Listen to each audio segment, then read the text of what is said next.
this is how I came to love my vagina. It's so embarrassing because it's not politically correct. I know it should have happened in the bath with grains of salt from the Dead Sea, Enya playing in the background and me loving my woman self. I know the story. Like, our self-hatred is our repressed crap from the patriarchal society that we were raised in. It's not true. Pussies are beautiful. Pussies unite. I know all of that. Like, if we were raised in a culture where we were taught that fat thighs were beautiful, we'd all be pounding back milkshakes and eating cookies and lying on our backs, watching our thighs expand. But we didn't grow up in that culture. I hated my thighs. I hated my pussy even more.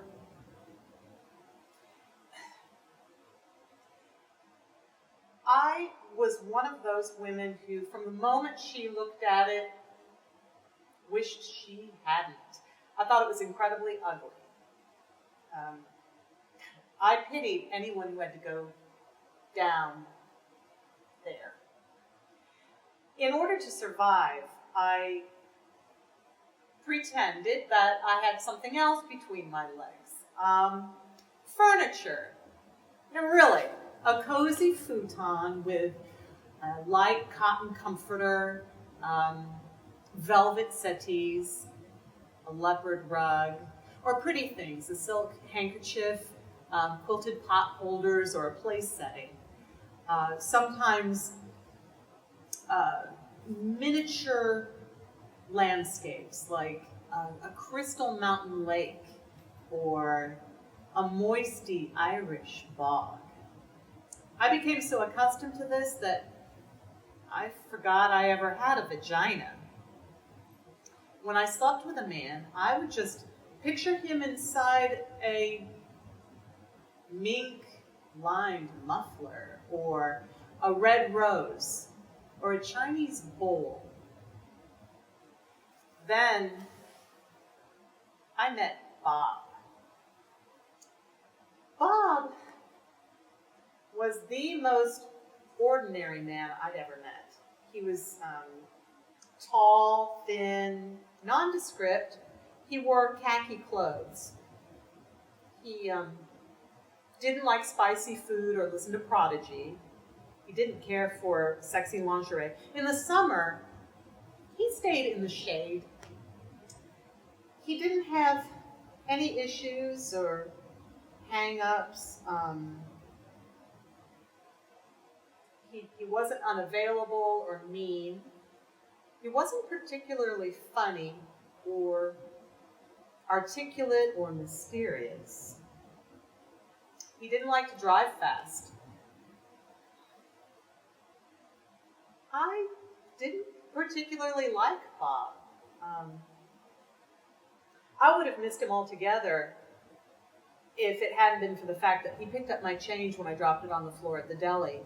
When he was handing me back my pennies and quarters, his hand accidentally touched mine and something happened. I went to bed with him, and that's when the miracle occurred. Turned out, Bob loved vaginas. He was a connoisseur. He liked the way they tasted, he liked the way they smelled, he liked the way they felt, but most important, he loved how they looked. The first time I had sex with Bob, he told me he had to look at me. I said, I'm right here. No, he said, I want to see you. Well, turn on the light, I said. I was feeling a little uncomfortable, like he was some sort of weirdo there in the dark. Bob turned on the light. Okay, I'm ready. I'm ready to look at you.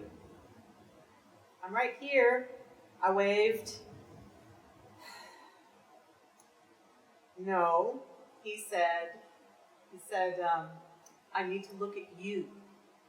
I need to see you. It's who you are. Can't you just dive in? No, I have to look at you. Bob began to undress me. He wouldn't stop. What are you doing? I asked.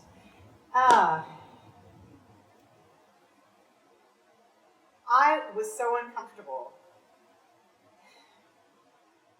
But he kept going. I wanted to throw up and die. But he said, I need to look at you. It's who you are. Can't you just dive in? Nope.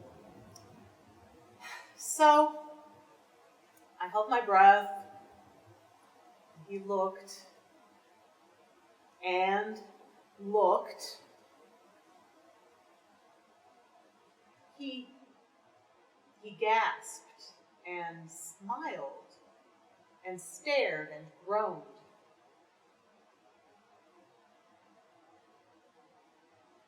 You are so beautiful, he said.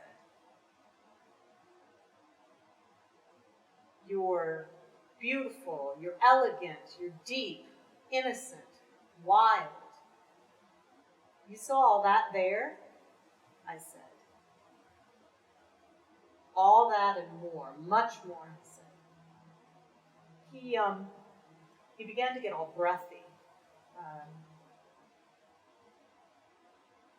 He didn't look ordinary anymore. He looked like a wild, beautiful, hungry animal.